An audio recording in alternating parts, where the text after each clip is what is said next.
boards grown under a heavy pine chair. Just a match and a cutter in the evening air. I leave the phone on the table, leave the world at the door. Don't need the noise or the grip of the floor. Just a cedar and the leaf and the blue-gray trail, watching shadows grow long over the rusted rail. It's a 60-minute mercy, a slow burning grace, before I head to the lounge, to my rightful place. The torch flame flickers, the ash starts to gray. Wash the dust of the valley and the burdens away. So keep them lit, guys, let the thick clouds roll. There's a healing in the embers for a weary soul. From the pondering porch to the leather and the grain, where the kings of the smoke, where the salt of the plain. Pass the fire to your brother, let the circle sit till the last draws.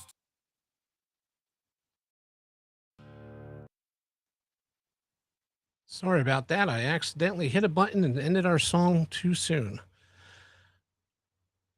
Let me go ahead and bring you in. So I want to just say hello and welcome to Keep 'em Lit, guys. I'm Keith Meisner, aka CigarPop, and it's great to have you all with us tonight. Our co-host Lance with Cigars Daily Review by Lance had an emergency and was not going to be able to join us. But tonight I wanted to introduce a very special guest. He's an award-winning singer, songwriter, producer, and music executive. He's earned multiple Billboard-charting singles, performed at renowned venues across the country, and he's been featured on outlets including BET, MTV, VH1. Our guest tonight's a true Renaissance man. He's the founder of Harvey Marie Cigars, but many people knew him first as a Billboard-charting recording artist, Antoine Dunn. Tonight, we'll talk about his journey from the music industry to the premium cigar industry and how the two worlds came together. All right, Antoine, go ahead and introduce yourself. Hey, Keith, man. Listen, man, pleasure, kind of being here with you, man. This is like our first time kind of meeting in person, but not quite in person. Again, my name is Antoine Dunn. It's a pleasure to be here. I am the founder of Harvey Marie Premium Cigars. And as you said, my experiences range from various realms of entrepreneurship, but most notably will be my experiences in the music business, which making a record, making a song, all these things certainly has some through lines and relativity to what we do with premium cigars. So I'm just glad to be here, man. Glad for our opportunity to be seen and heard, and excited to talk to you about what it is that we have, man, and get your feedback. Well, I appreciate you being on. And again, for our audience, unfortunately, our co-host Lance had an emergency with work and he got called away. So I am going to try to fill his shoes this evening. But tonight, what we're going to be doing, and again, I want to apologize because we never got a chance to finish that wonderful song, Keep 'em Lit. It was a great song, by the way. Thank you. That's my first time hearing it, man. It's pretty dope. Yeah,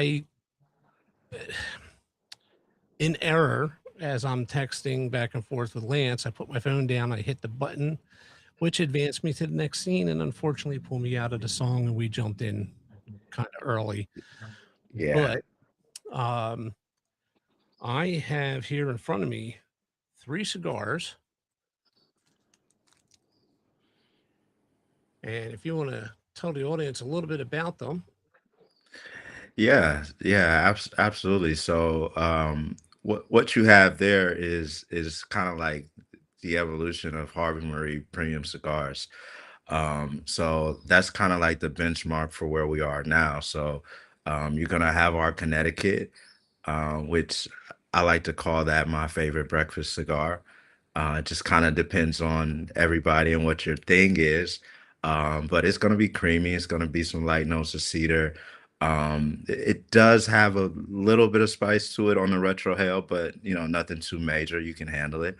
And then we have our Habano, which is going to be Cuban seed, cultivated in Nicaragua, actually.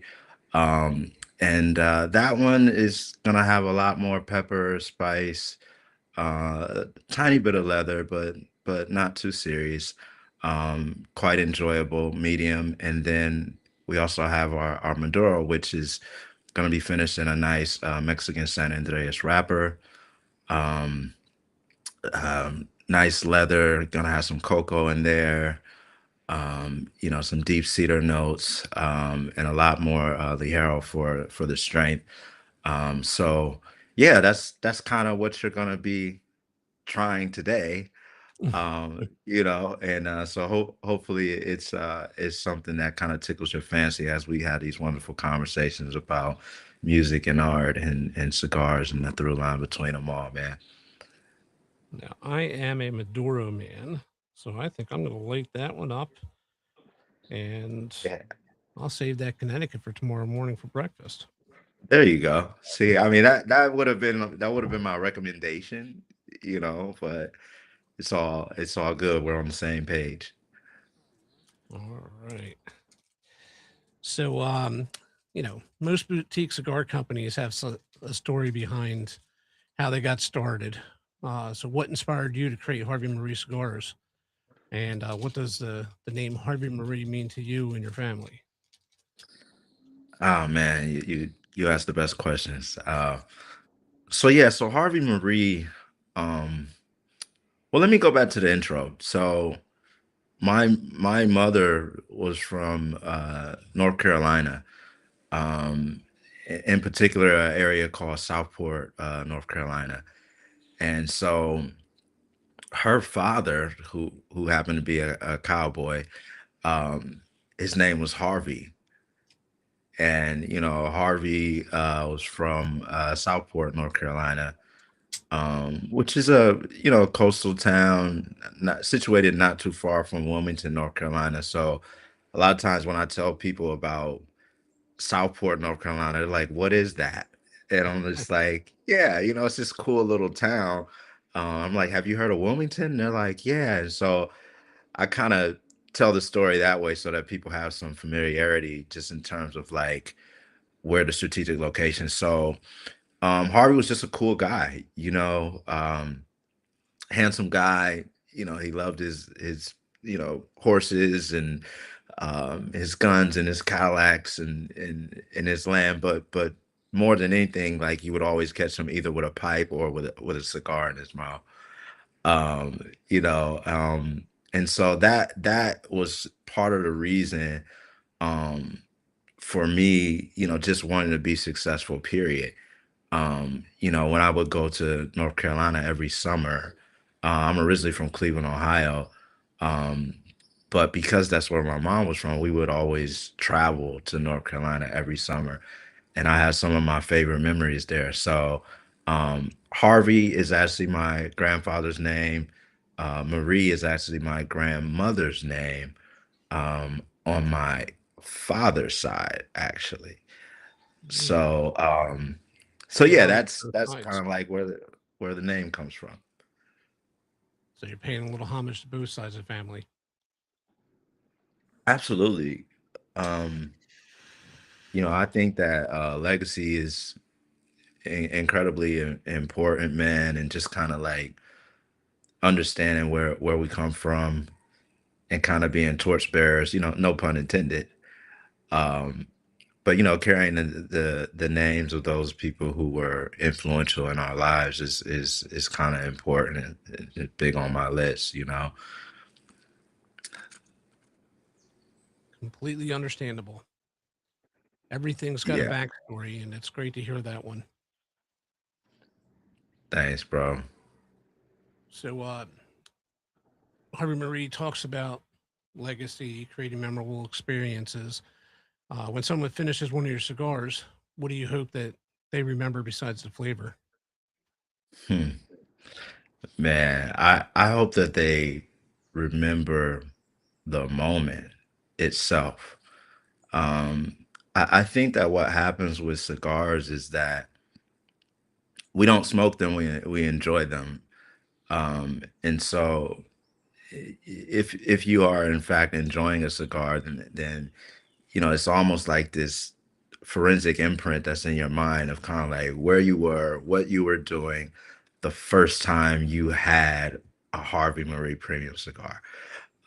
So it's my hope that, when people are trying this brand, and they're walking away, like they'll remember, like someone asked them 3 weeks ago, 3 weeks from now, like, hey man, what were you doing last week? Oh yeah, man, I was at the lounge, man, and I had a Harvey Marie cigar for the first time, or kind of who they were with and what they were doing. So it's my hope for us to just create more memories with our end users. Nice. Now, as far as jump into your music side, as a Hmm. songwriter or producer, you're creating experiences through music. Now you're creating experiences through cigars. So, how similar are those creative processes for you? Hmm, that's a great question. Um, wow. So I think that what making cigars and making music have in common um, is the reasons, right? So the thing about a song is you gotta have the reasons to write it before you write it. It's just one of those things. I mean, you can sit down to write a song and say, "Hey, I don't know what's gonna come out," but shortly thereafter, once you start writing, you know what you're feeling in your heart, and then that becomes the primary reason why you complete that work. So I think with cigars, it's like the why is very important for me, like just in life in general. Like, why am I doing what I'm doing? Why is the company named Harvey? And so for me, it's all about the why. And when you get into the creative process, obviously there's going to be some trial and error. And I think that process has a lot of overlap in terms of like, hey, okay, how much Ligero do we use, in the first third of the cigar? Where do we introduce the pepper? Is it white pepper? Is it black pepper? What type of wrapper are we using and why? Um, and so, I think it's similar to when you're making a record. You're like, okay, I like this kick drum. It's got a lot of thud to it, but maybe I want it to sound a little bit rounder, or maybe I want the kick to sound a little bit clickier, like on the high end, so that it cuts through the mix a little bit better. So I think there are tons of similarities between, creating music and cigars. Well, It's like the same thing. considering that, so when you're developing a new cigar, what comes first for you? Is it the flavor profile, the wrapper, the smoking experience, or is it a story you're trying to tell through it? Oh man, that is a great question. Um, I think my approach to a new cigar is a lot similar to my approach with music and art, which is different yet familiar. And I always think, kind of as someone looking to enter a marketplace and to capitalize on market share. I mean, even if it's a small segment of that market, I think it's important for you to have a product that is distinct and unique, but at the same time familiar. So that people may be able to kind of say, hey, this kind of reminds me of this or reminds me of that. And those things are important when you're trying to develop something new and make it stick. You think about a performer who comes out for the first time, they might sing cover songs And that's, the reason that they do that is because they want that audience to know, like, hey, are you into Whitney Houston? Well, guess what? I can sing Whitney Houston too. And if you like that, I think you're gonna like this. So that's one of those things that I think that you always have to keep in mind when you're looking to integrate your product into a new marketplace. Well, considering you went from, performing in front of crowds on a stage to now you're going to lounges and introducing cigars, do you still get the stage fright? No, absolutely not, actually. I think, man, funny story. Like, I used to be terrified of like performing in front of people, like to the point where, I mean, extreme anxiety, like I would shake, like my voice would shake, like all of that. And the only thing that helped me was like having my piano in between me and the audience. So It's that was the your only thing buffer. that helped. Yeah, it was like my buffer. It was just like, okay, I'll do this show, but like you gotta have my keyboard there.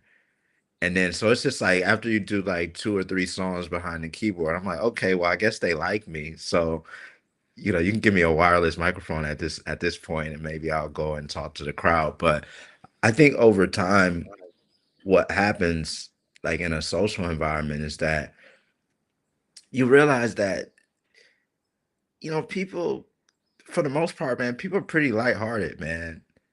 I mean, if you approach somebody and you're like, "Hey, man, what's up? What's going on?" I mean, 9 times out of 10, they're gonna be like, "Hey, man, nothing, chilling. What are you up to?" So I think once you get past the idea that we have a lot more in common than we have that's different about us, and I think cigars are that leveling force. You know what I'm saying? Like you walk in a cigar lounge, people kind of want to know your story anyway. They're like, "Hey, you're in a cigar lounge? Like, what are you doing here? Did you and your wife just get in an argument? Like, you're trying to get away from the house? Like, what's going on? So it's a cool community to build a business on top of. Um, because in my opinion, like, the brothers and sisters of the Leaf, like they're not a judgmental bunch.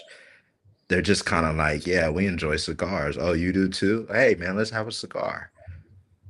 You Yeah. know, you, you, you want some whiskey with that? Because I got some whiskey in my locker. you know, Well, like, that's actually how when I put my song together, one of the lines in there is, uh, "There's a trucker, a lawman, and a hand from the mill. Doesn't matter what your walk of life is. You're all equal when you're sitting in the lounge. What brings us together is that leaf. It's the love of the that's right. leaf." And you know, I know that this is going to make me sound like an idiot, but I can't remember exactly how I did it word for word. But I talked about leaving uh, the titles and the labels in a gravelly rut. So you leave everything outside, and you're coming in. Nothing else matters. It's you, the cigar, it's the camaraderie, and I can see pulling camaraderie in from music and from cigars in the fact that, in all honesty, it's the same. You're going to be, Absolutely. you're going to have the people are going to gravitate to music if you went to, I don't know, let's say a club. You're there for music Mhm. or, libations, whatever. You go to a lounge, you're there for the cigars and the camaraderie. Um, there's a grounding force. It's an equalizer. And, you know, taking your musical talents and blending a cigar, and then combining the two different worlds into one, that's a heck of an accomplishment. Yeah, man. Thank you, bro. I think that we're all on a journey, and the end of the story is yet to be told. So, I think when you look at the cover of a book, front cover, back cover, it's all about that meat in the middle, and what do we do with the time that we have left here, man? So, um, yeah, man, without getting too deep, man, let's keep having a good time, man. I'm really enjoying Yeah. this. No, same here. I mean, my next question was basically, there's we went from hundreds to now thousands of boutique cigar brands out there. Um, Hmm.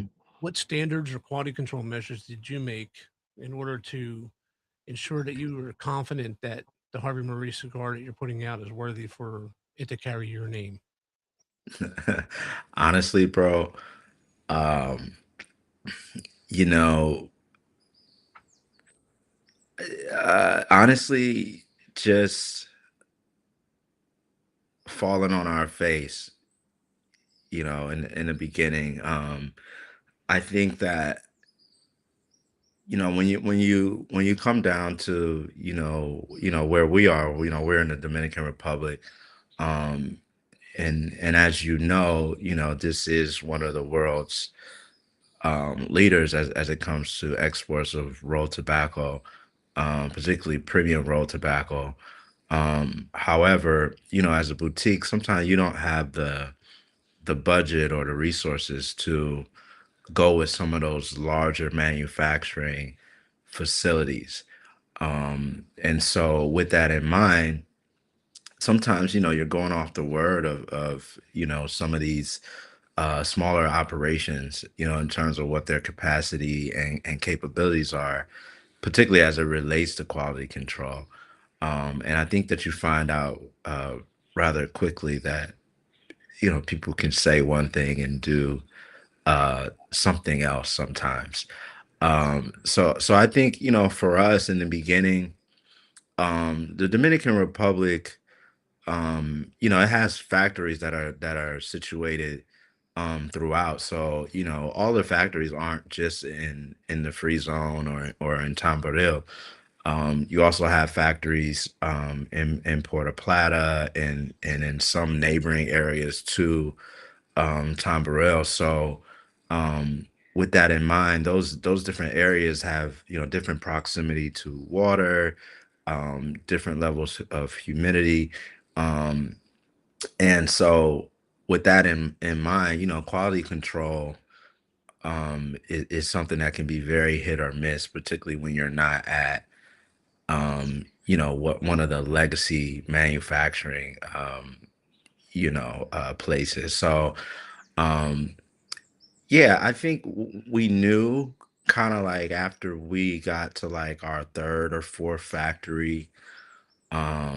And I think what jumps out once you have a fit is how much the people at that factory care. It's not a matter of like you coming back and being like, "Hey, this isn't right. What's going on with this?" I think it's more so when you have someone who's calling you and they're like, "Hey, I've been really thinking about this cigar and how we can make this better, how we can do this or do that." I think, once you get that from a strategic partner or a manufacturer or a master blender that you're working with, I think that, that's the foundation for you kind of achieving your quality control goals. And that's just my opinion on that. And for our audience, as you can see here on the screen, the website's at the bottom there, hmpremiumcigars.com.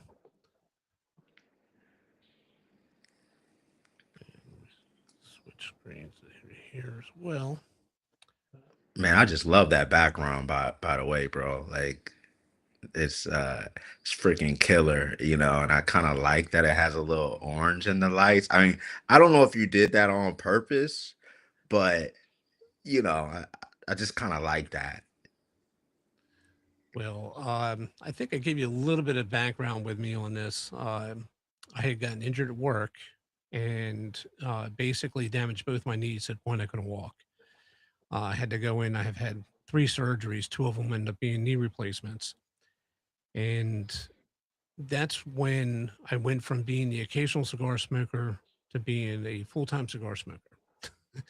Um, Full-time meaning instead of it just being like maybe one here or there during the week, maybe one on the weekend, to I'm literally at minimum one a day.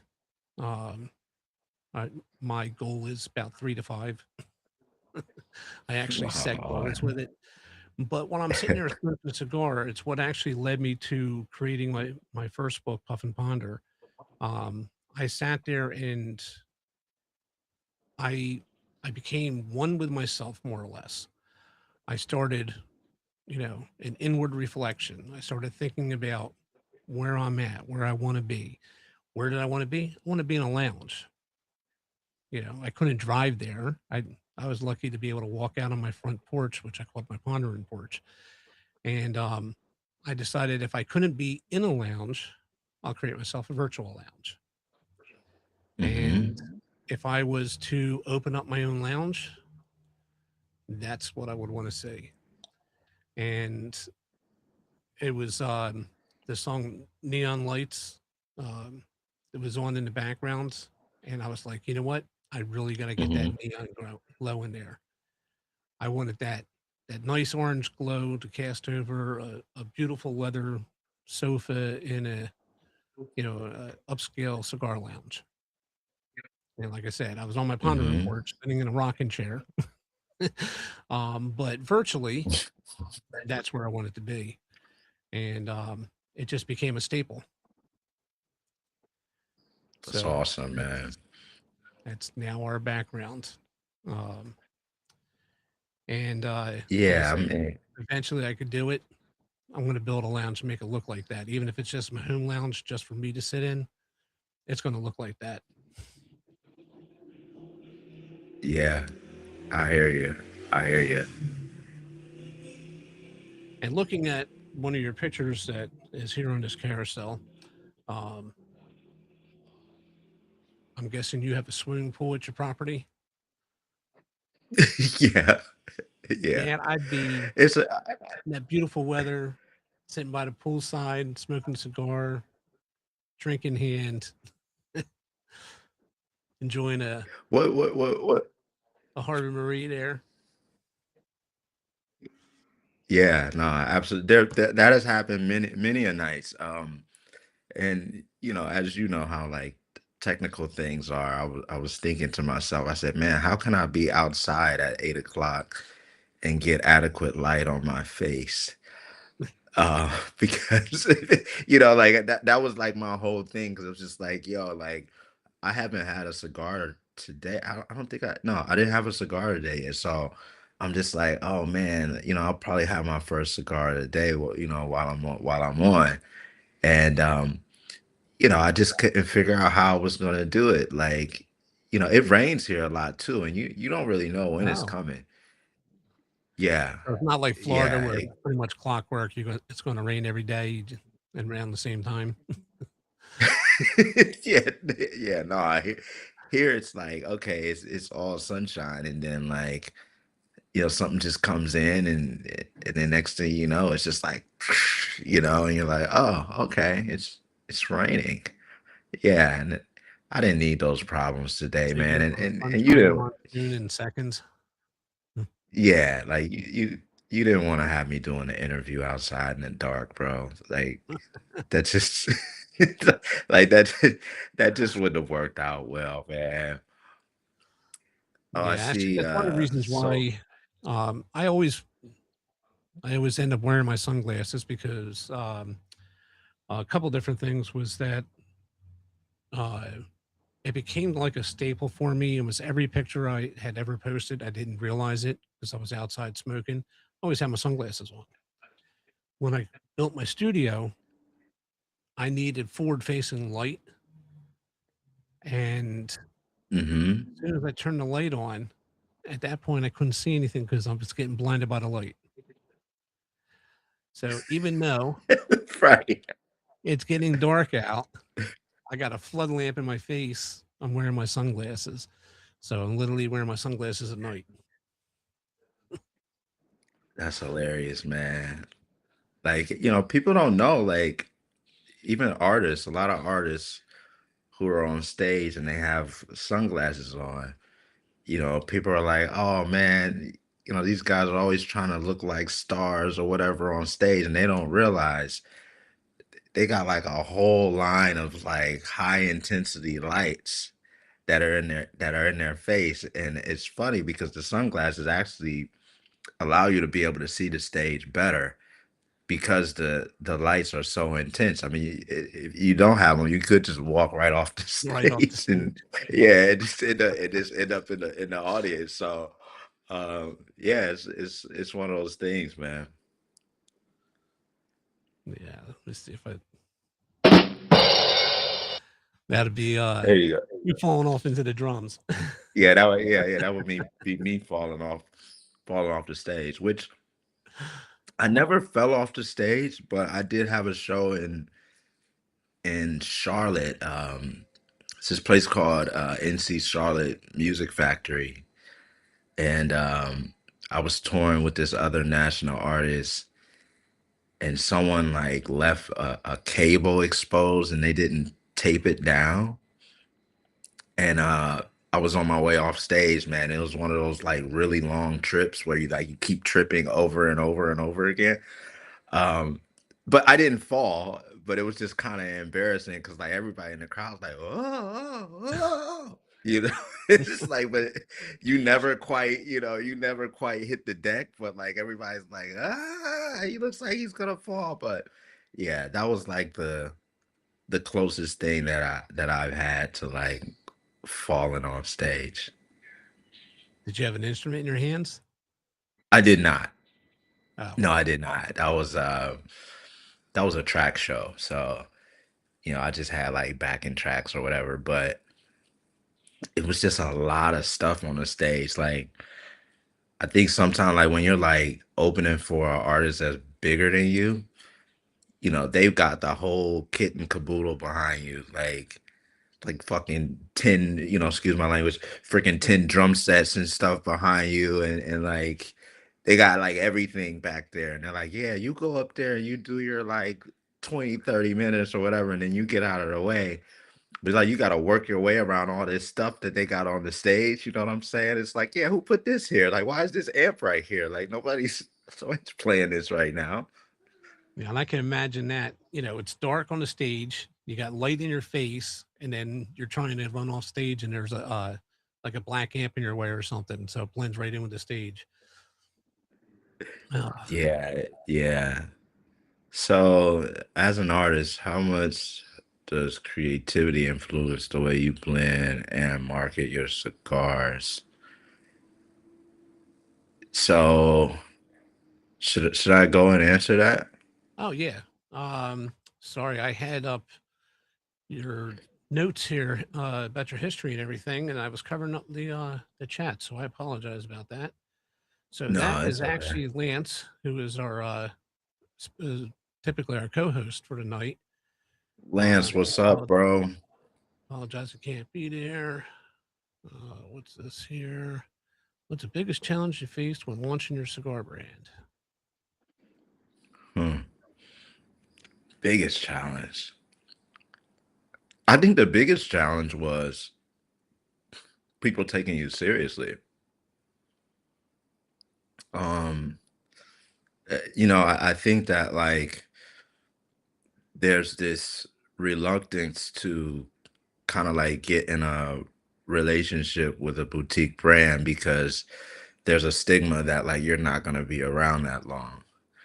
And so, y- you know, whether that comes from the lounge side or whether it just comes from like end users who have really fallen in love with a boutique, fallen in love with the story, and for whatever reason, maybe that boutique just didn't quite make it over the hump. Um, so and there's a lot of inertia with starting anything new, you know what I mean? But I think with cigars, there's probably a little more inertia because it's a crowded space, you know, and then you have like legacies, you got legacies like Cohiba USA, like coming out with like a cigar that's at a price point that's between $9 to $11, which that's a space where a boutique could live. But then now you Right. got a legacy that's coming in, and they're like, oh man, here's this Rubicon, for $10, and you're like, what are you doing down here? It's like, go back up there with the Placencias and everybody else, but um everybody's got to find a little bit more, market share, and and a mechanism to like have the turns happen faster, have the product move faster. It's just like when Mercedes came out with with that little C class, and a lot of the Mercedes cats, they're like, "Yo, man, what are you guys doing?" And they're like, "Yeah, I mean, we're getting our butts kicked by Lexus and Acura and everybody else that's coming out with something that's like right on the border of like affordable luxury." And they're like, "Man, we want some of that affordable luxury money too." So yeah, I mean, that's a Yeah. long-winded way of saying, like, yeah, the hardest thing is getting people to take you seriously. One, um, the price point is getting a little crowded because again, you do have legacies that are kind of playing down in that same price range. Um, but then also, the end users are kind of like reluctant to give you a chance, as are the lounges, because they're like, hey, if I get my end users hooked on this, am I going to be able to get this in? Or Yeah. are you guys going to go away? So yeah, that was that question. Yeah. And one of the things with lounges, I know that the majority of our audience, uh, they like the boutique. Obviously they're smoking the legacy brands, but they also enjoy the boutique because they get to see the quality put into a cigar, the flavor nuance that maybe you're not going to pick up on a large scale production cigar. You know, typically the people who are starting their brands, they're developing that cigar to meet their palate. Well, maybe my palate's similar to your palate. Let me take a look at it. But when it comes to lounges, brick and mortars, etc., unfortunately for them, and I'm not going to say that all of them do it, but there's a good majority of them that do it. It's easy for them to sell a Perdomo, an AJ, Padron. They sell themselves. With a Hmm. boutique, now that salesperson actually has to be a salesperson. They literally have to sell a boutique brand and say, hey, if you like this one, I think you'll really like this one, you know, and or for the price of that one, you get the same quality, flavor, nuance, transitions, etc. But you get it out two of cigars from this one, you know. Hmm. But let's see what we had in this next question. As an artist, how much creativity influence the way you blend and market your cigars? Um, I would say, I would say the influence probably comes more on the marketing side, um, because coming from any like creative world, particularly music, there's a specific way that we kind of gauge the effectiveness of our initiatives to reach end users. um and I think that like a music approach to like reaching the market is in my opinion, is a little more aggressive. um and I think it's just a little bit more effective, um when it comes to the marketing and the various strategies that we can deploy. Because I think like when you look at any space that has these like anchors that have been around for like 100 years or more, that have kind of been doing it, and then you have people who are coming in, and they've been doing it for a year or 2 years, whatever the case may be. um you tend to have these paradigms in terms of like how we do things. If someone were to ask like the loud auras of the world, or the Placencias or whoever, why do we do things this way? Their answer may be, I'm not saying it will be, but their answer may be because this is how we've always done it. And if you were to ask like Harvey Marie, like, why do we do things a certain way? It's like we're doing it this way because this way is functional for where we are in the world right now, in terms of getting to end users and things of that sort. So I would say, on the blending side, a little bit. I think that if you're a creative person, it doesn't matter what you're doing. I mean, you could be baking a cake, and depending on how creative you are, the instructions might be a box cake. But if you're a creative person, you're gonna be like, man, this says 1 teaspoon of sugar. You might be like, well, I'm gonna do 1.5. Just because, like, when you're a creative person, like, it's just something about putting your own twist on something that really makes you take more ownership of it. You're like, nah, like, this is now I can really get behind this because I added, a little bit more sugar than they told me to. So, but anyway, yeah, that's that. Well, I can say you definitely had a follow the directions on this one. That's a nice burn. It's been stacking the ash very well.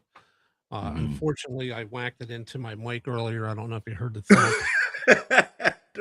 That I happens, moved my right? ashtray to the left instead of the right, and I'm right-handed. But Man, come on, uh, come on, bro. What are you doing, man? You cut the song early. You're dropping yeah, the that's ash. what happens when Lance isn't here. He throws off my rhythm. Man, I knew it. I'm too Lance, left-feet at this point. it's all your fault, Lance. Stand by at the moment, of course. Can't wait to join. I get that as many people are looking for such as yours. Yeah, I think there are people who are looking for boutiques. And, I think that coming from the world of like independent national talent, it's very, very, very similar. I mean, it's almost like one to one. Like, if you look at, like, say, iTunes, for instance, you got a million artists, but the top 1 or 2% of music that sells are projects that are either on a major label or distributed by a major label or that are properly funded. Um, and so, I think in the cigar world, it's kind of like the same, you know, um, kind of like what rises to the top is kind of like the big boys, and then you have like the boutiques, and people are looking for boutiques, and it's the same with music. Sometimes people will say, you know where's all the good music these days? Oh, it's out there. It's out there. You gotta look, and you gotta dig, and shout out to you guys, you and Lance, and whoever else is on your team, because platforms like this are kind of like what's needed, even in the music game. It's like there's so much good talent, and there are boutiques that are really kind of taking their operation seriously and kind of need a shot. You know what I'm saying? And if it isn't for platforms like this, a lot of boutiques, or any independent artistry or whatever you call it, wouldn't have a space to breathe and be seen and heard. So, shout out to you guys for doing what you do. I appreciate that. And that actually brought up to one of my questions. If someone met you for the first time and you can hand them one of your Harvey Marie cigars, which one would best represent your brand and why? Oh man, this is a great question. Where are you getting these questions? And let me find out you got like a chat bot behind you, like giving you all the best questions in the world to ask. So, Well, I man, hate to say this, but part of my career was I worked in insurance industry, and I also had to do investigations and recorded statements and things of that sort. hmm So I got used to, put myself in their shoes. thinking about what's in between both me and them, and then how it's going to connect to everybody else. So I sat there and I thought about what is it as a consumer, what I'd be interested in hearing, and that's why I Mhm. presented these questions. Hopefully, I'm not, making it like an interrogation and more of a casual Nah, flow conversation, enjoying a nah, cigar, a bro. nice drink, which I had to Mhm. top off again. And speaking of which, to our audience, if you don't have a Harvey Marie, tell us in the chat what it is that you're smoking, what you're drinking tonight. I'm actually pairing this Maduro with a little wild turkey. So, to answer your question, because I think you just asked me, like, okay, if I could recommend any cigar, what would it be? Right? Yeah, what would best represent your brand if you were to give somebody a cigar for the first time? It would be this. It would be this. It would be our Harvey Marie Evolution. Um, and not just for the presentation, but the reason why we call this cigar Evolution Cigars is because it truly does represent the complete story. Like when I was first telling you about like um my grandfather and kind of where he's from, and him being like one of the primary catalysts um for this company and other companies that I own. um I would recommend this cigar because it encapsulates the entire story, kind of everything that we are. And so one thing I want to show you that I'm so excited about this cigar in this box, bro. So I don't know if you can see here, but it says the birth of Harvey Marie Premium Cigar. It says March 6th, 1936. And so that right there, it's like a birth certificate, but it's kind of burned into the box. And essentially, you know, it says that our evolution kind of started in Southport, North Carolina. And this is an evolution to the Dominican Republic. So this is a limited edition run. We did not do a lot of these. However, it's just something that I'm so excited about. And from a presentation, quality control standpoint, I think that this was one of those where we really kind of nailed it. um and I look at other brands and kind of like how they have their signature lines and things that they're known for. And I think that as for right now, when people think of Harvey Marie, I think that the Evolution series is going to be something that's really going to stand out, where people might say, hey man, have you ever had that Evolution? Have you ever had the Evolution, from Harvey Marie? Um, so yeah, that would be the cigar that I would most definitely recommend to someone who wanted to try Harvey Marie. Um, so yeah, that was a long-winded way. I'm sorry, bro. I sometimes I just No. got like Hey, I um, I this is basically you, your cigar, and your story. Which actually, I had a question I was going to ask you pre-show, but uh-huh. um,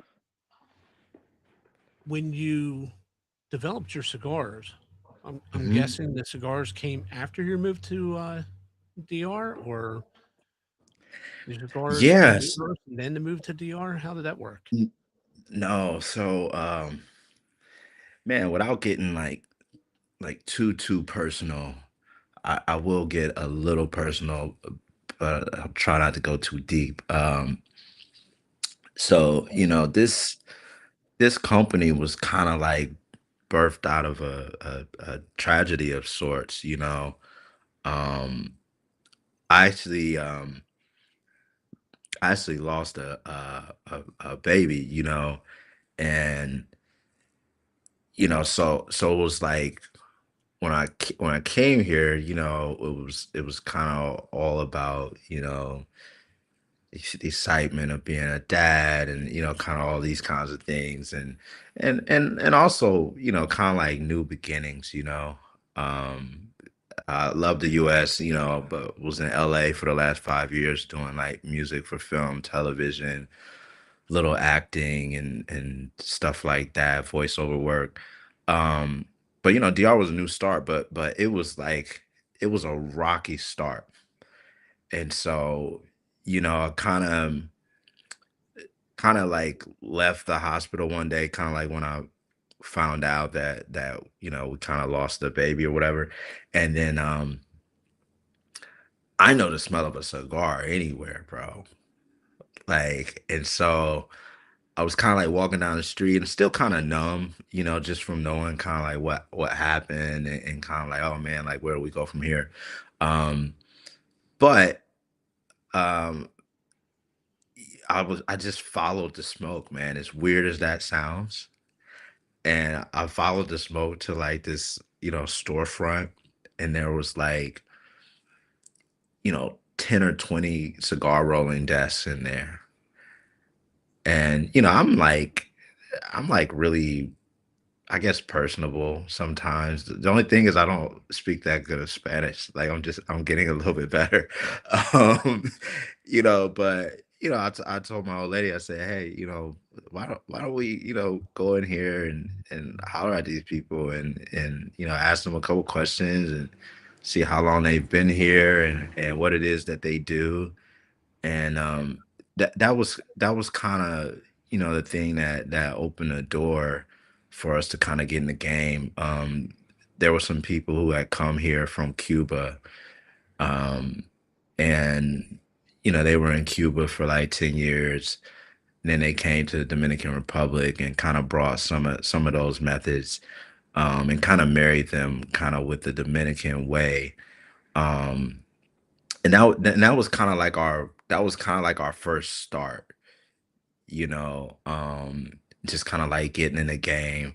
Um, and while we no longer work, with those people, they were kind of like foundational in terms of us getting in the game. So again, that was a long-winded way of saying, like, I came here for personal reasons, and me being the positive person that I am, I think that life always has a way of kind of testing your faith. But at the end of the day, every day you have a choice. You have to have a choice to say, kind of like, whatever life throws you, you can look at kind of where you are, and where you want to go, and kind of recalibrate and go from there. And so, after taking a good look at DR, GDP, top stimulus for the economy here, and kind of seeing rolled tobacco way up there at the top of the list of exports, I kind of said, hey, maybe this is a good thing. Which, in terms of strategic location, it kind of ended up being exactly that. And as Sean had posted here, sorry for your loss. However, I'm glad God brought forth strength, drive, and motivation to follow the smoke. And as that Thank saying you so goes, life is 1% of what it throws at you and 99% of the way you respond. much. Wow. Yeah. Yeah. Yeah. That that is a true story, man. What does a perfect evening look like for Antoine Dunn? What cigar are you smoking? What drink are you pairing it with? And what music are you playing? Oh man, you guys and these great questions. Oh man, perfect night. Man, perfect night is like no work to do, which is, as an entrepreneur, you guys know that's a tough one. Uh, because you don't know when the phone's gonna ring, and when it does, you kind of just gotta get to work. Uh, so perfect night looks like nothing to do tomorrow that's pressing. Like, I think you gotta start there, because that lays the foundation for perfect night, right? Um, let's see, what cigar are you smoking? Oh man. I mean, clearly I'm smoking a Harvey Marie, right? I was gonna say, that's gotta I be mean your that's first reach. I mean that's the only appropriate answer. Um, while I do call, our Connecticut because of how creamy it is and light, flavorful, I call that my breakfast cigar. However, um, it's a good finisher too, particularly if you're gonna pair it with, a bourbon or a whiskey. Um, so, for instance, I have like I would do a Connecticut with this here, like this Maker's Mark. So, I really enjoy Makers. I really enjoy Jack Daniels as well. Um, what I find is, with the lighter smokes, like your Connecticut's, um, you know, whatever it is you're pairing them with, that cigar can tend to take on the characteristics of whatever it is that you're actually pairing it with as well. So, it might be a light smoke, but I mean, if you got a 40 proof or something like that, it it's kind of a nice little tornado there that you got happening. So, yeah, perfect night for me, bro. Again, number one, nothing to do in the morning that's pressing. Number two, Connecticut. Three, a nice whiskey or a bourbon. I'm cool with a Jack. I also do like a Jack Tennessee Honey actually as well, believe it or not. With a Connecticut. So, but yeah, that's me. Oh, see, you see what I'm saying? You see, but the music that's playing. So the music that would be playing, right? John Mayer. Well, anything off the Continuum album, I'll be listening to. But like John Mayer, like Gravity, love that record. Um, anything bluesy, you know, anything bluesy. I would be listening to your song, Miss My Love. Oh man, damn. I love that song too.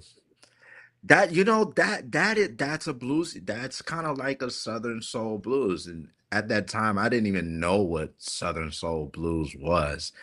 Um, but I had like a radio promoter who was like, he's like, man, you just wrote a nice Southern soul blues record. I'm just like, well, what the hell is that? Like I just, I just thought it was like a R&B song. Um, but yeah, John Mayer, bro, like, um, that's that's my guy. Yeah, John Mayer. One of those 6-8 type things. Like Gravity. Some of the slower stuff. Um, he has like this live version of what's that song?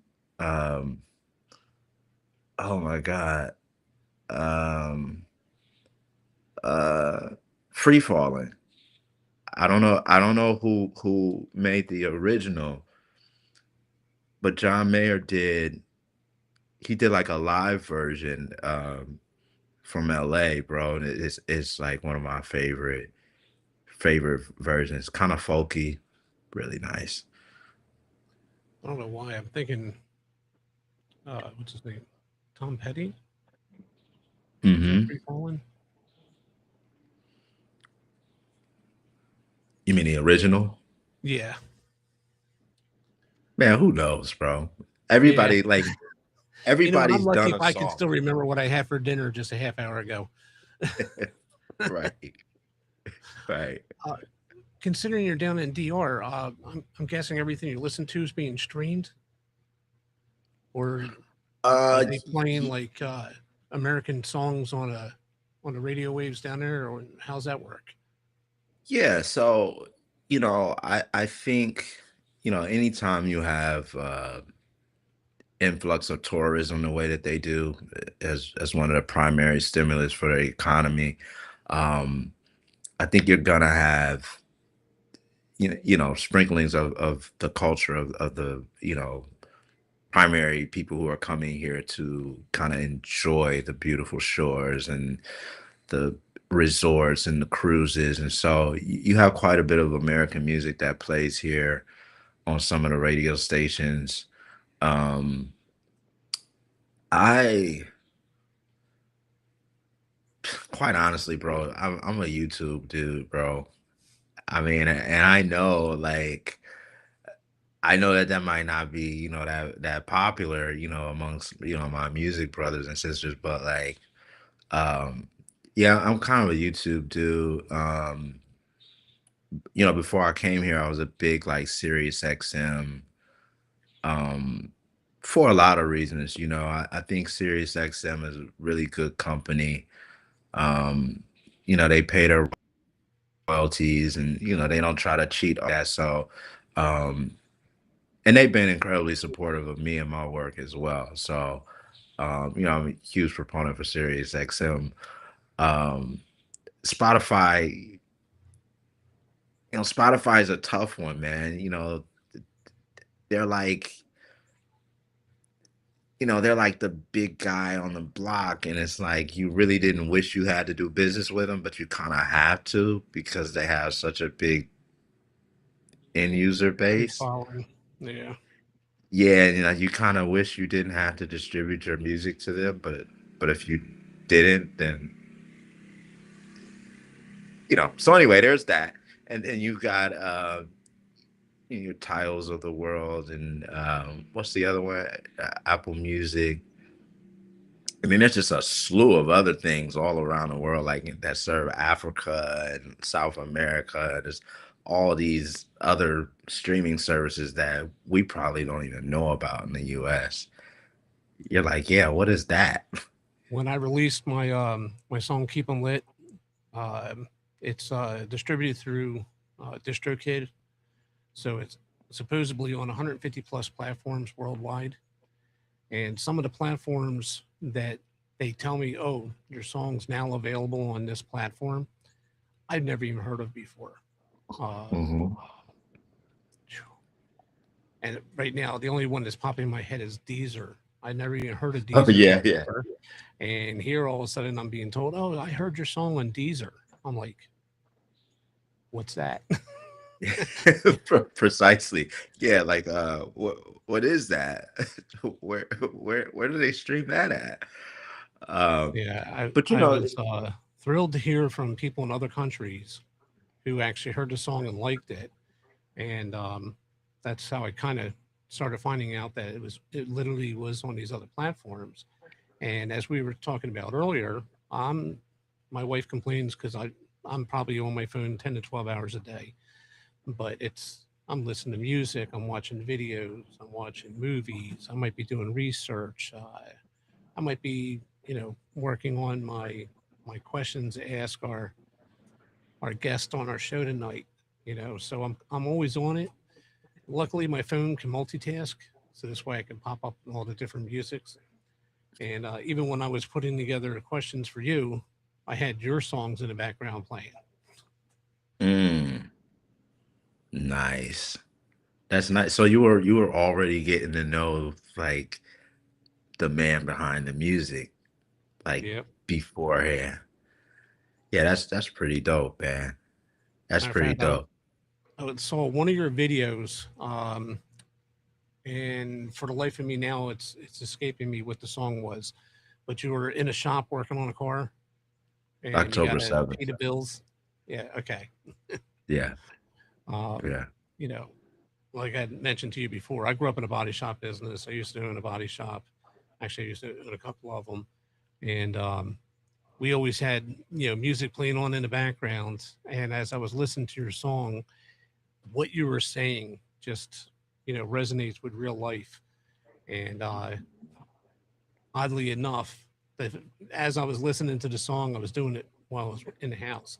But I headed to my pondering porch so I could light up a cigar, have my drink, listen to the song, watch the video, and work on questions at the same time. A little bit with ADD, but um, That's awesome, bro. my long-winded way of getting to know you before I get to know you. No, it was great. I think like when we were working on that video, we shot that video in LA, and I was just like, I want the video to be relatable. I think sometimes like like from a marketing standpoint, sometimes we think that we have to do these extravagant things to really garner attention from like a potential customer base, and it's not true. I think sometimes you have to meet people where they are. And with me having a background in collision technology, in custom paint and graphics, um and I was like, yo, like, well, what if I was in a shop and I was like using the grinder, and like they're like, well, yeah, who's gonna be using the grinder? It's like, no, I'm gonna be using the grinder.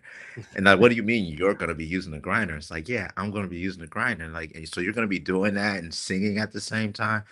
And I'm like, yeah. And it was like it was like they didn't want to do it. I guess they thought Really? I was gonna like, well, they thought I was gonna like cut my leg off. I mean, it's Hollywood, right? So in their mind, it's like, yeah, we got people who can come in and we'll do a close up on their hands, and then we'll have you hold it, and then we'll handle that in post production. Like, there's no reason for you to risk your life with a grinder. And it's like, no, I went to school for 4 years, like for collision technology. I worked in a body shop. Like, it's gonna be okay. Um, and so I had a buddy. Um, who had just, he was like a gearhead like me, like he called me like, yo, man, I just got these new lenses, man, it's nice, man, we could do something that looks retro or whatever, like, man, we mount a camera to a retro car, like, what do you want to do? I said, man, what do you want to do? And so I'm like, man, I can get the car, and he got the crew, and we got everything together, and got talent together, man, and it was really, really great, man. Actually love that song.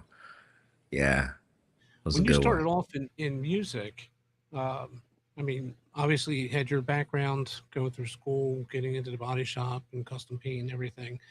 Um, was music always a part of it? What led you into, producing It's and yeah. singing? And did you, produce your own songs first before you got picked up by a label or anything? How'd that work? Mhm. Yeah, so it's a funny story. Like, this all started in high school, and I started teaching myself how to play the piano in high school, and I was one of those kids. I was just completely uninterested in school. Like, it wasn't that I wasn't capable, like, I was smart, I was bright, it was just it like, it was just like, it wasn't challenging enough for me, and so, it was like, I didn't wanna be in the classroom with the other kids because I was just like, "Yeah, I already know all of this," and so, what I started doing was cutting class to go play the grand piano in the auditorium, and so, what ended up happening was there was actually a security guard, who actually smokes my cigars now. It's kind of funny. Oh, there you Um, go. but like he used to like, oh, but kids used to do all kinds of stuff in the auditorium. I mean, they were having sex, they were doing all kinds of stuff. And he would open the door and he would just like make sure it was me in there because he knew that I really just wanted to get better on piano. And so he could kind of peep his head in and he would like give me a nod, like, okay, you're not one of the knuckleheads. And he would kind of let me do my thing. And what was crazy is so my grades started to slip because I was cutting class so much. And so my guidance counselor calls me to her office and she's like, at this rate, you're not going to graduate on time. And I'm like, what? And she's like, yeah, I mean, with your grades at this rate, you're not going to graduate on time. And so she carved out this 2-year plan for me. We had these things called career prep classes where if you did a career prep track, basically one of your classes throughout the day was worth 3 classes. So you were in that class for 3 days, but it had to be career prep. So you could do like auto collision, you can do mechanics, you could do cosmetology, all like trade based kind of things. And so she said, I had this plan for you. And if you do this for the next 2 years, you'll be able to graduate on time. But you have to be able to get like either an A or a B for the rest of the semesters you're in high school. And that's the only way you're going to graduate on time. So I took auto collision technology, which was great because it was a challenge. It was hands on. Like I had to, learn how to sand and mask and I had to learn how to, spray a clear coat without it having it runny and all that stuff. Like, I had to learn how to do all kinds of things. So Yeah, lay so that I paint, was lay that clear on so it doesn't look like it needs a sun-kissed sticker on it because of all the orange paint. exactly, exactly. So it's just like, but it was great because my teacher, man, like he loved me, man. I was one of his best students, man, because I don't know, I've always had this thing where I always want to outdo myself. And I was never too much concerned with like competing with other people. I always felt like other people, you guys are great. You do whatever you want to do. I'm happy for you. What's for you is not for me. And I don't know how it kind of skipped me, but like I know sometimes people get caught up on comparing themselves to other people, but for whatever reason, I was always incredibly happy to see other people succeed at whatever it was they were trying to do. Um, because like hell, I'm not trying to do that. What do I care for?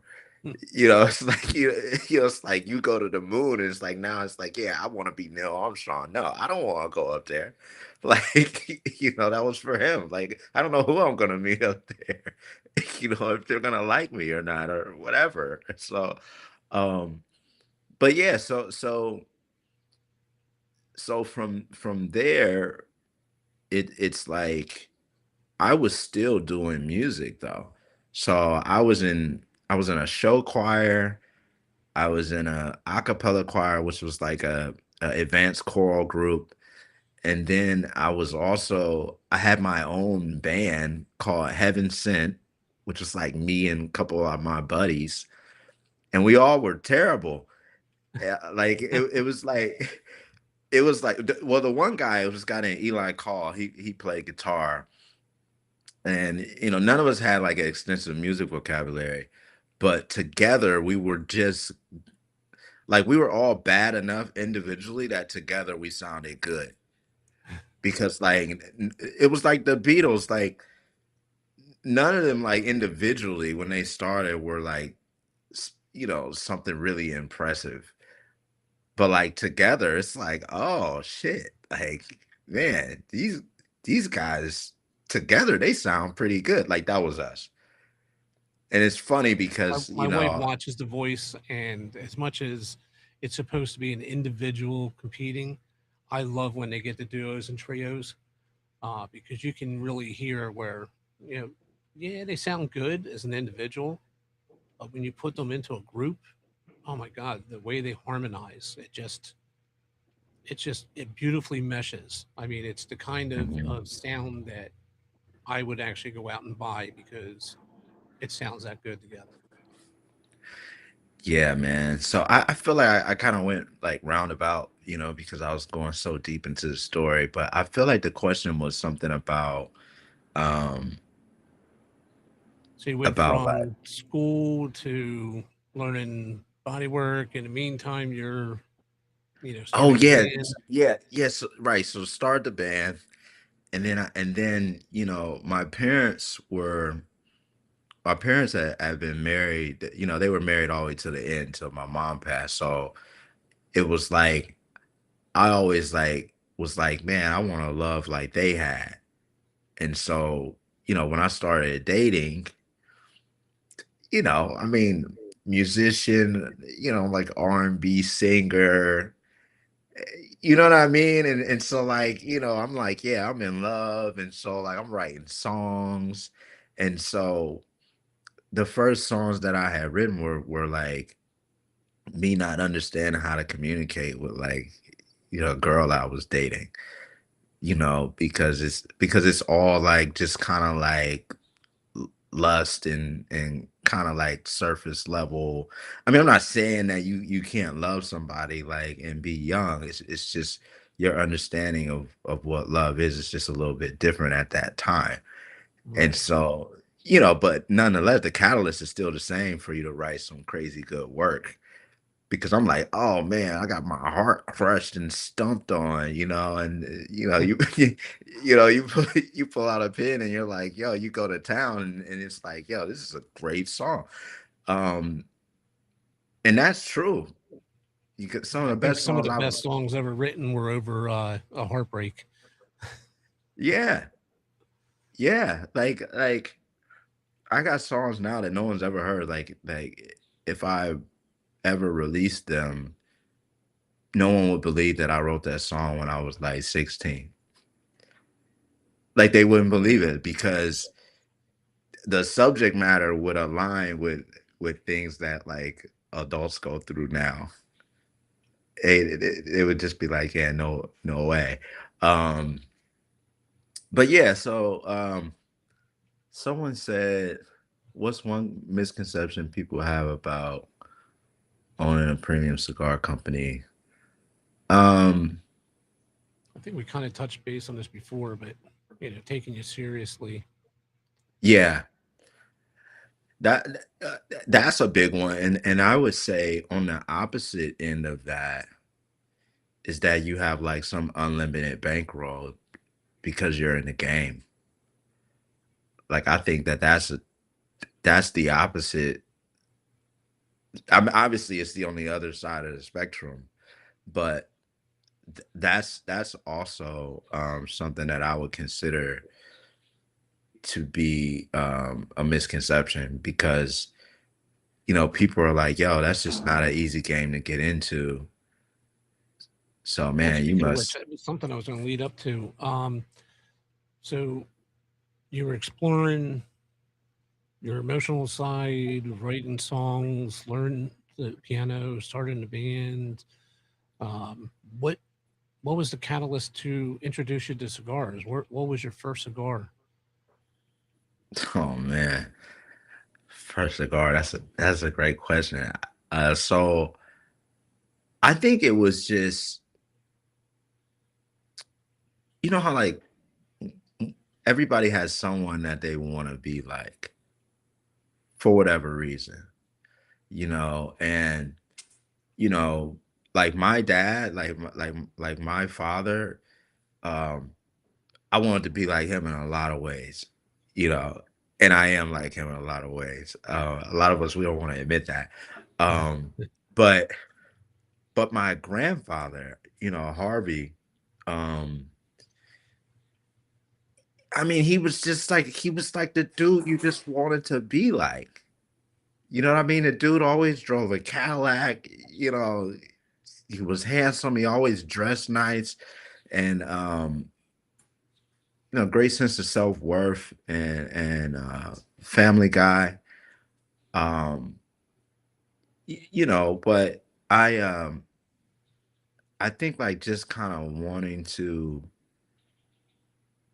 have the expressions of that he exuded. It's like if you So you want to watch emulate some, him? yeah, it's kind of like you kind of see what he has, and like his swag or his confidence, and then periodically, he's lighting up that cigar and he's walking into the mailbox, or like in North Carolina, like in the summer, man, it gets really hot, and so he would always have like leather in his Cadillac, so that smell of like you're smoking like a cherry cigar and like you roll up the windows of the Cadillac and then you got that greenhouse effect.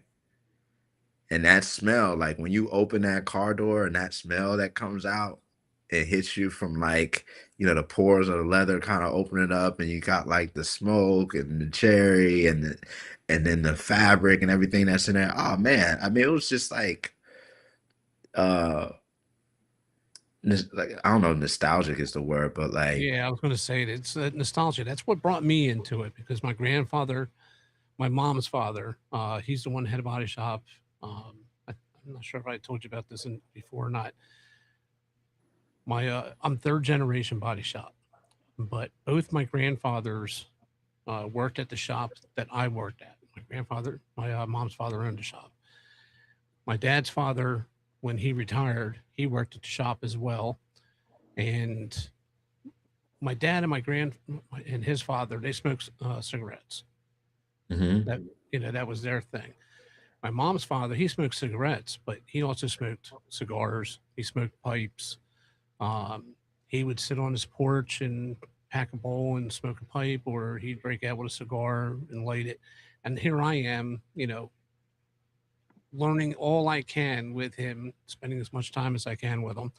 And it mhm, was the aromas that one day I was going by somebody who was smoking a cigar and it went like a light bulb. And I'm like, man, I felt like in the cartoons, like all of a sudden it was like, I was way back here and then all of a sudden I'm way up here. It just brought me, back in time to where I was sitting on the porch with my grandfather while he was smoking a cigar. And that that aroma just, triggers something. Same thing with the pipe. Every time I smell pipe tobacco, it's like, kind of wish that, if I had, somebody that I could sit, either living or deceased, that I could sit down in the lounge with and smoke a cigar with, who would it be? It would be my grandfather hmm, because, at the wow, time, yeah, he knew I smoked cigarettes. I smoked cigarettes in front of him at the shop, but I never did the pipe. I never did the cigars until after he had passed. As a matter of fact, I didn't even mm, smoke my first pipe until last year. And I realized while sitting on the porch and I was smoking a pipe and I opened up the Captain Black pipe tobacco. mhm, Boom, that was like the trigger. It reminded me of the times I'd be with my grandfather and he's sitting there smoking his pipe. It was the same aromas and, the same memories coming back. And that's kind of what, propelled me to stay in this industry because it's not a habit, it's not a vice, it's an opportunity to sit and reflect. And mhm. I get to reflect on, great memories I had with my parents and my grandparents. Unfortunately, all my parents and my grandparents are all passed on, but I'm sorry to hear I'm that, hoping that man. this is something I could pass on to my kids. I have a Tupperware for each kid, so when I pass, each one of the kids gets a Tupperware. Man, I think that we got a lot in common, bro. Because Except you can still carry a tune. I couldn't carry a tune if you put it in a bucket. hey, listen, man, that's what writing some good prompts in AI is for. Anybody can get in the game, man. So, if you got a vision and it's clear, you can be supported in being a creative. Um, when you developing your Oh, yeah, let me pull wait, that one wait, here. what does it When say? you're So, developing your first blend, what did you refuse to compromise on? I'm guessing that construction. your first cigar was, based on your palate, or did you have cigars that they gave to you as samples and said, "Hey, tell us like Yeah, what range you're in." How did that work? yeah. Again, so when we were talking about marketing, there was a question earlier about there was a question earlier about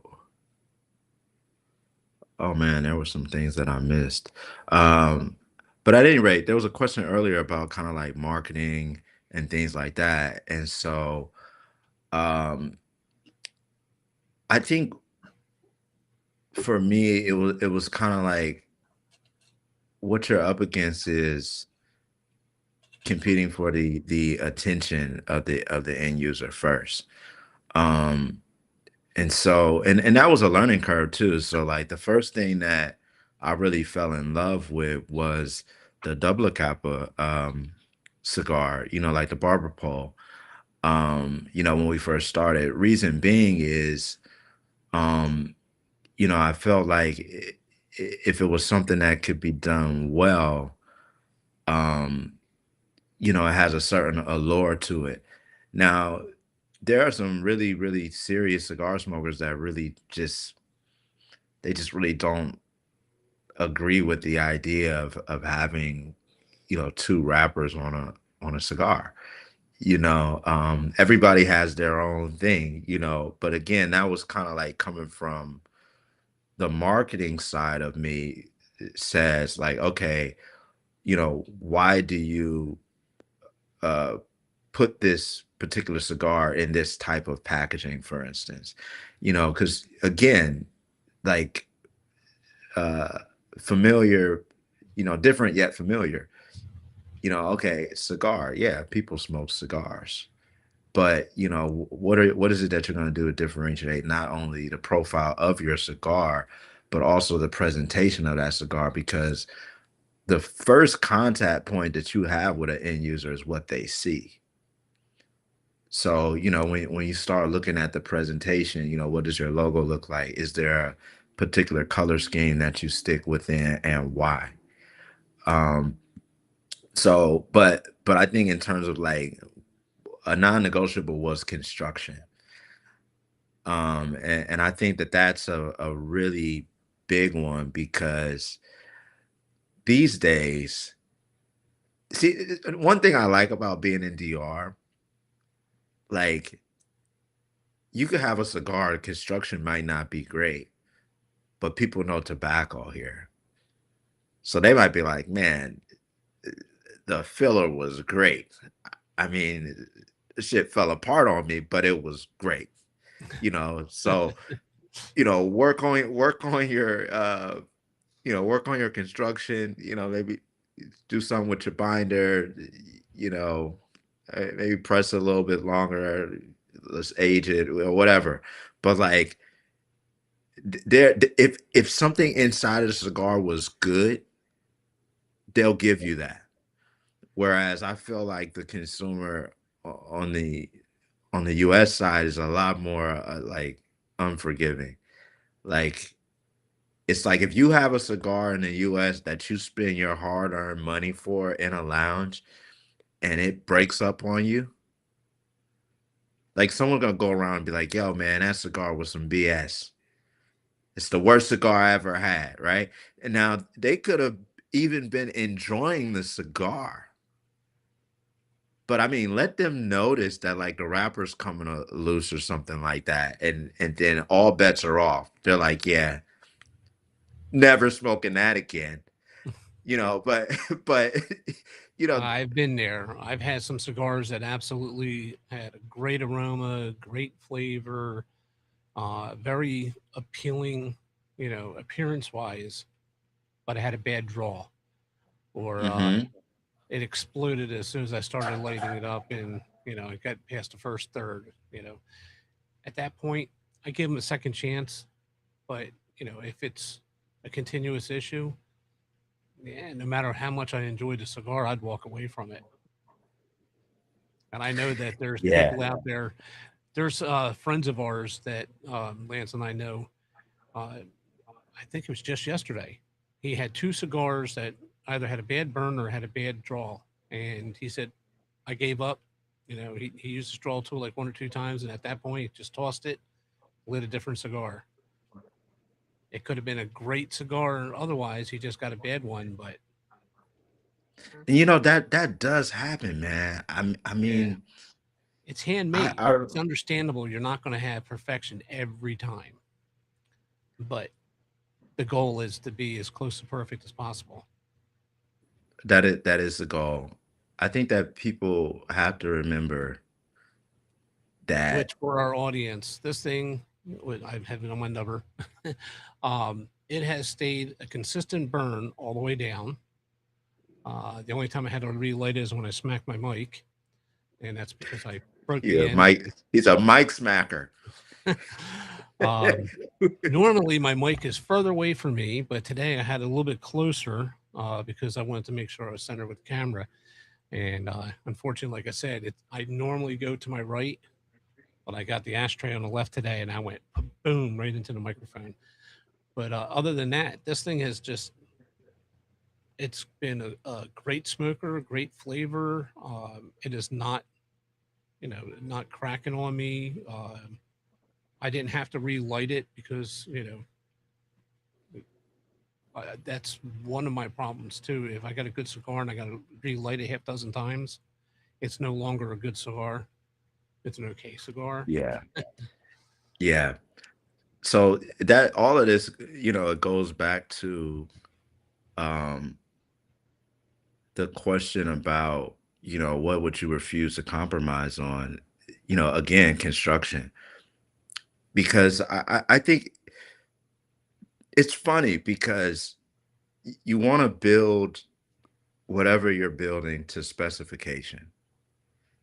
That's important because for the people in that world who really know, you know, if you walk into a house, someone's building a house, and you're like, oh man, that pillar is not supposed to be there, or that wire is not supposed to be running from there to there. Like, I think as long as you built the house to spec first, then we can all debate over if this wall should have been purple or not. Like, that's not a big deal. It's like when someone says like, the cigar broke up on me, or the draw wasn't good, or but draw is also something that is preferential. Someone might say like, I like a tight draw. I like Someone a might snug say, draw. I don't like a tight draw. If it's like I'm "Mm, trying to suck a thick milkshake through a coffee stir, uh, I'll yeah, try you and got hit to it with put a it down." draw tool a couple times. But if I can't open it up, I put it out and I'll grab something else. But at the same time, on the opposite side of the spectrum, I don't want something like I'm smoking out of a hose that's that big around where it's just I'm drawing so much air it's like a fuse. It's a Hmm. 5 minute cigar instead of a 50-minute cigar.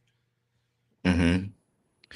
Yeah, man. I just think that the reason why construction is really important as a boutique and as someone entering the marketplace is there's already kind of like again, there's a stigma that, you're not going to be able to keep up with the operational capacity and the QC measures that, the legacy brands have. So I think like the most important thing is, finding a facility that can make something that is built to specification first, and then okay, you want to get into, your blends, you want to get into making your blends a little bit more intricate. Um, that's cool, but just make sure you're somewhere where the cigar is gonna burn right, the draw is gonna be kind of ideal, and those kinds of things. But I'll tell you, bro, like when I'm in New York, sometime I'm at the Davidoff Lounge in Manhattan. I mean, I've had 40, $50 cigars just implode on me. Monte Cristos and Davidoffs, and this is a $50 cigar.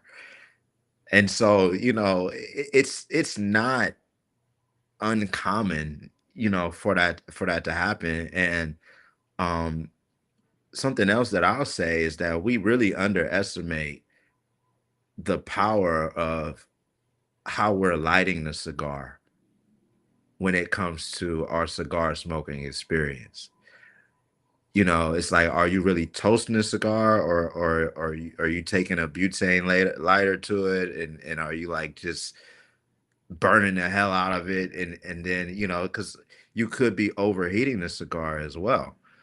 So and pulling that butane through the lighter too is also kind of like altering some of the nuances on the first third of the cigar as well as you pull that through. So you know, I it's mean, I find myself, even if I'm smoking some yard gar, I still light it the same way. I'll toast the foot and then I'll slowly rotate it as I'm lighting it. And the whole purpose behind it for me is I don't want to turn it into a charcoal briquette right in the very beginning because then my flavor right, profile is going to be that way the rest of the cigar. Toast it right. nice, get the nice flavor flowing, the burn to follow. And like I said, this thing here has, get over to the camera, um, nice burn line. It stayed lit the whole time. I'm putting it out now because I don't want to be smoking sucking on ashes. But Right. as we're winding down here, I had a couple questions for you. So, looking ahead, where do you see Harvey Marie Premium Cigars 5 years from now? There's going to be more blends. You're going to go international lounges, events, something else.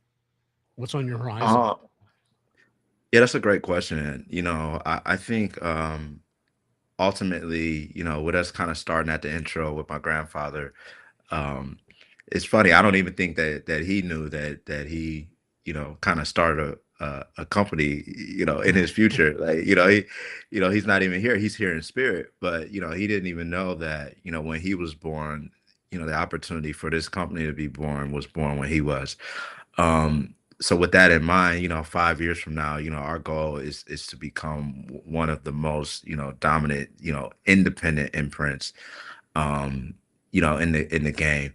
And so I think events are certainly going to be a huge part of that. Events have been very successful for us. I think the inertia that you experience with trying to get in lounges, the pricing model, because again, they're resellers, no matter how you look at it. So, with that in mind, sometimes it's hard to give a lounge preferred pricing as a boutique because, you're not manufacturing cigars in large enough volumes for your manufacturers to give you the type of breaks that would give you or really put you in a position to give those lounges preferred pricing. Um, Right. so and then with you giving lounges terms and things of that sort, if they're on a net 30, net 45, net 90, um, you know, that's common, particularly with you being a new kid on the block. They're like, yeah, well, why would I close this out? And I could be sitting on inventory that might not sell. So, that can potentially restrict cash flow in your business and it could be a recipe for disaster, depending on how many lounges you have on terms. Because again, they have other legacy brands that are in that humidor that are going to move before yours are. Right. So, events. That's going to be a big part of us telling our story. um there will be some integrations into some distribution apparatuses, stateside and also abroad. um but I think that the main goal is to stay who we are. I think sometimes as you grow, there's a tendency to um feel the necessity to change your model. And I think that that is true, in terms of operation, but in terms of the spirit of the operation, our goal would be to remain boutique in the way that we do things. Well, we always like to end on something memorable. If you could leave our audience with one piece of advice, whether it's about life, music, business, or cigars, what would it be? Well, we remember earlier I was like, yeah, man, I want to go into something personal. I'm trying not to get too personal. Um, so if it's something I could leave everybody with, it's that you know, don't question God's timing or the universe's timing. At the end of the day, work on building your faith. You know what I'm saying? Because life is going to throw you all types of curves and challenges. At the end of the day, um, your prayer maybe shouldn't be that things were easier, but maybe that you were better equipped to deal with the challenges of life as they come. And an example of that is, Keith, I told you, kind of like what happened when I first came to DR. But gonna be welcoming a Harvey soon. So Oh, uh congratulations. thank you. So yeah, so again, man, there's always God can always make you whole, man. I think sometimes you just have to kind of stay at it, man. And Denzel Washington said if you hang around the barbershop long enough, eventually you'll get a haircut. So it's kind of like, hey, I'm in DR, and something special was bound to happen. And so yeah, and here we are, Harvey Marie Premium Cigars, man. I really appreciate you having us, bro. Well, I appreciate you coming on, and I wanted to, unfortunately, it's that time. But before we wrap things up, I just want to say to everyone who spent part of your Sunday evening with us, thank you. You don't just watch the show, you help make it what it is. You're more than an audience, you're part of the Keep 'em Lit Guys family, and we appreciate every single one of you. Until next week, smoke what you like what you smoke, and keep 'em lit, guys. For more pro tips and honest reviews, like, subscribe, and as always, keep them lit, guys.